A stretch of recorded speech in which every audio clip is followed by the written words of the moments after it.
Good afternoon po, ma'am. Good afternoon po, ma'am. Ako nga po pala si Gonat Reyes at ako po magiging student nurse niyo for today.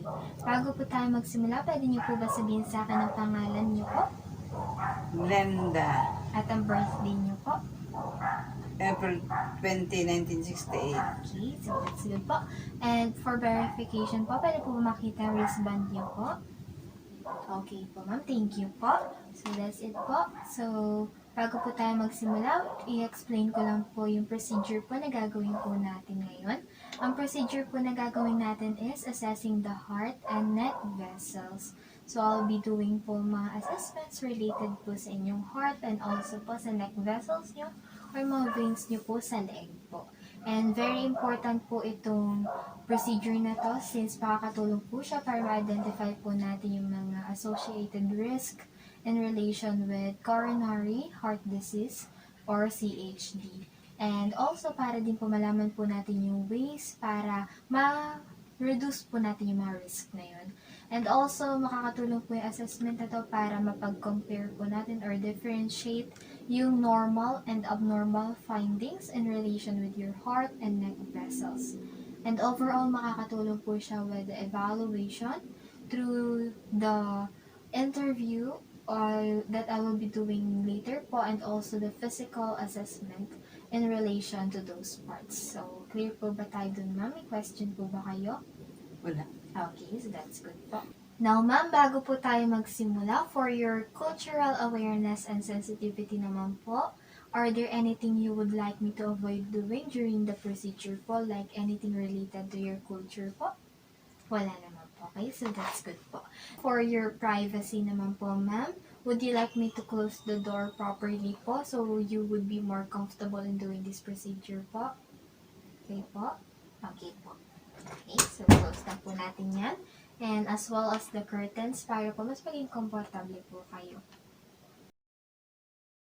Now, ma'am, for infection control naman po, bago po ako pumasok, is naisagawa ko na po yung hand washing as part of infection control. It's very important po na alalahanin po yung 5 moments of hand washing, which is before touching a patient, before a procedure, after a procedure or body fluids exposure risk, after touching patient, and after touching patient surroundings.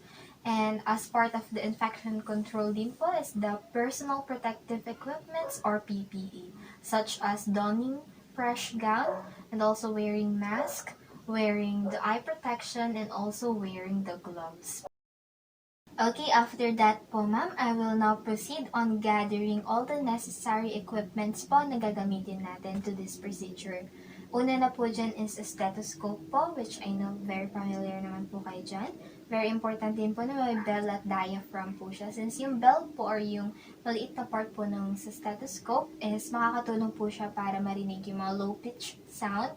And also, gagamit din po tayo ng small pillow, which is provided naman po para later sa inyong positioning po. And next po is a pen light po, so para po siyang flashlight. And gagamitin ko po siya para mas klaro ko po makita yung mga neck vessels nyo po. And next po is a centimeter ruler, which will be used po kapag may measure po tayo. And lastly, I will be also using my watch po later na may second hand para po ma-measure po ang inyong heart rate. Magpo-proceed na po tayo with asking you all about your medical history po. So, may ilang questions lang po ako na itatanong na related po sa ating assessment ngayon. And makakatulong po siya especially sa paggawa po ng valid clinical judgment of your attending physician later on. Will that be okay po, ma'am? Tatanong na po. Simpleng questions na naman po. Okay po? Okay po, start na po tayo, ma'am. But first, uupo po muna ako para po eye level po tayo. Okay, ma'am? Ngayon po, start na po tayo with first question. So, ma'am, any history po of heart disease? Wala. Naman po. How about heart attack po, ma'am? Wala. Wala. Also, heart surgery or procedure po recently? Wala din. Wala naman po. How about any heart failure po, ma'am? Wala. Wala naman po. Chest pain po. Nakakaramdam po ba kayo ng chest pain? Wala. Wala naman po. And how about high blood pressure, ma'am? Wala din po. And for your lifestyle naman po, ma'am, do you smoke po dati or recently? Hindi naman po. That's good po. How about alcohol intake niyo po? Meron po ba? Recently Wala. o dati? Wala din po. Okay, so that's all po ma'am for the questions all about your medical history. Now we're going to proceed to the procedure itself, and the first thing to do is we're going to observe the jugular venous pulse of the patient, which is located to the neck. And as you can notice, I assisted the patient in a supine position, but it must be 45-degree angle. So I put some pillow behind her back to assist that position. And also, I'm going to instruct later on the patient to turn her head slightly to the left so that her neck will be more visible, and it will allow me to assess the venous pulse more clearly. And now we're going to proceed to the assessment itself. So I'll be now talking to my patient, and also I will be using a pen light so that it will assist me or provide a brighter light so that I could see the veins properly, because it's sometimes hard to see, especially if the patient have some dark skin. Okay ma'am, ngayon po magpuproceed na po tayo with the assessment. And ang una po natin gagawin is i-observe ko lang po ang inyong jugular venous pulse. And ma'am, for this po, pwede ko po ma-instruct po kayo if kaya niyo po slightly i-turn po ang inyong head dito po sa left side niyo po. Ayan, very good. And slightly turn it to the back po. Ayan. So, yan. Now that the position of the patient is right, we're going to start with the observation. Okay, ma'am, start na po ako with observing lang po. Okay. Okay.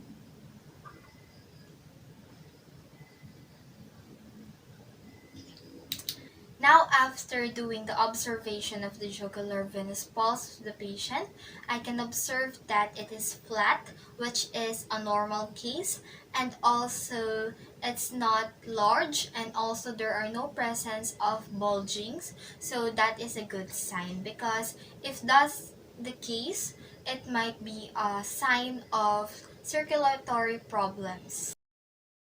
Now I'm going to proceed to the next part, which is palpating the carotid arteries of the patient, in which I'm going to use my hands, specifically the back of my fingers, to palpate the neck part of the patient, since I will be feeling her carotid pulse. And during this procedure, I will just find the carotid pulse, which is located right next to the trachea, which is midway to the neck. So that is the location I will be finding later onto the patient. And now I'm going to start. Ma'am, ngayon po, start na po tayo with palpation naman po. So, itatouch ko lang po yung specific part sa inyong neck para po maramdaman ko po yung pulso po. Will that be okay po, ma'am? Okay, start na po tayo. Ayan.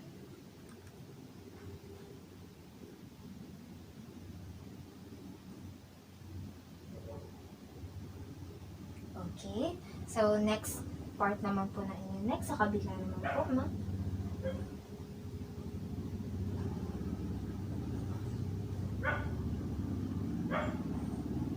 Okay. So, after palpation or the palpation of the neck part of the patient, I can say that the carotid pulse is just right. I can feel the subtle pulsing and throbbing of the pulse of the patient, which indicates that it's normal or in the 3+ sound. And also the upstroke of the patient's pulse is nice, smooth, and strong. So that indicates that there are no abnormalities when it comes to the carotid arteries of the patient, since I only feel that the pulse is not too strong and it's also not too slow. Now for the third part, I'm just going to inspect any pulsations on anterior chest over the heart of the patient. So I'll be just doing some observation to the movement or pulsations of the anterior chest over the heart. Okay, ma'am, now po, magpo-proceed po tayo with inspection naman po. So I will just do some observation po regarding with your heart. Will that be okay po, ma'am?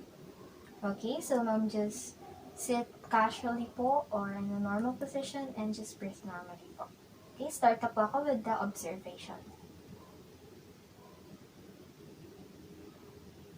Okay. Okay, so from what I can observe or inspect is that I only see a normal respiratory movement, which means I can observe the in breaths and then followed by the out breaths or the inhalation and exhalation, and there's an automatic pause after that for about 1 to 2 seconds, and that describes a normal respiratory movement, so there is no problem with this part. Now for the last part, which is auscultate the heart rate and rhythm. So now I'll be using my stethoscope for this part. And also, for this part, we will be using the diaphragm part, since we'll be auscultating on around the apical pulse on the apex of the heart. Okay, so now we're going to start. Okay, now ma'am po, magpaproceed na po tayo with the last part. So, I'll be auscultating po. Ibig sabihin po nun, gagamitin ko po yung stethoscope so that mas maririnig ko po ng maayos yung heart rate and rhythm niyo po. And also, I will be measuring po your heart rate. So, 1 full minute po yun or 60 seconds ko po i-observe through my watch po. Okay lang po ba yun, ma'am? So, for this naman po, just breathe normally. Wala naman po kayong ibang gagawin. Also, ma'am, if allowed po ba or ipapahintulutan niyo po, okay lang po ba itataas po natin yung konti yung damit niyo po para po may pasok ko po yung diaphragm ng aking stethoscope. Since makaka-apekto po kasi kapag naka-clothes kayo, makaka-apekto po yun sa sounds na naririnig po. So, need po talaga na skin po yung pagdadampian po niya. So, okay lang po ba yun, ma'am? Okay, so thank you po, ma'am. Ngayon po, mag-start na po tayo with the heart rate and rhythm. Okay, start na po ako, ma'am. So, let's just find the apex of the heart. Okay, ma'am. Let's ko lang po ng konti.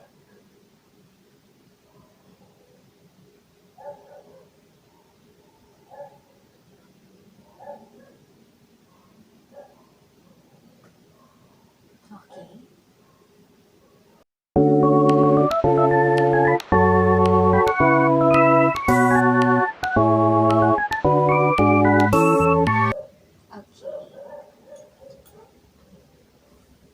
Okay, thank you po, ma'am.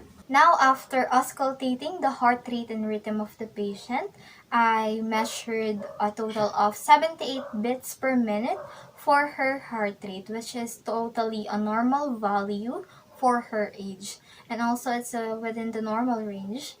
And as for the heart rhythm, it is normal because I can hear the lub-dub sound or the normal sinus, and also I didn't hear any murmur or any swishing sound.